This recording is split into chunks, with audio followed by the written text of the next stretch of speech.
Som al 28 de la primera part del partit. Al mig del camp juga el Getafe, pressiona el Barça, talla la pilota Deco l'envia cap a la dreta per Xavi, assistència de Xavi més cap a la dreta per Messi, Messi, immens Messi, encara Messi, encara Messi, encara Messi, encara Messi, encara Messi, encara Messi, encara Messi, encara Messi, encara Messi, encara Messi, encara Messi, encara Messi, gol, gol, gol, gol, gol, gol, gol, gol, gol, gol, gol, gol, gol, gol, gol, gol, gol, gol,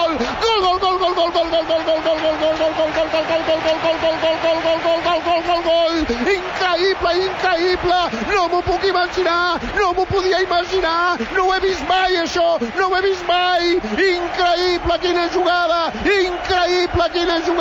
Messi, però més i més i més, però més, però molt més, però molt més, però molt més, doncs molt més, i encara més i més i més, i més i més i més i més i més, i més i més i més i més, i tot, i més, i tot, i més, i tot, i tot, i més, tot i més, i en lectures, a més.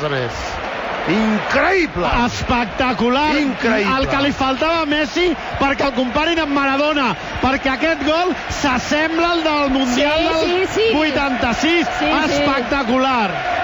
Però espectacular. Jo l'estic veient repetit, ja és la tercera vegada que ho veig. Primer se'n va de 2 jugadors, després de 4 més, encara el porter també se'n va, després un altre intenta sota els pals arribar, però no pot perquè ell li aixeca la pilota per sobre.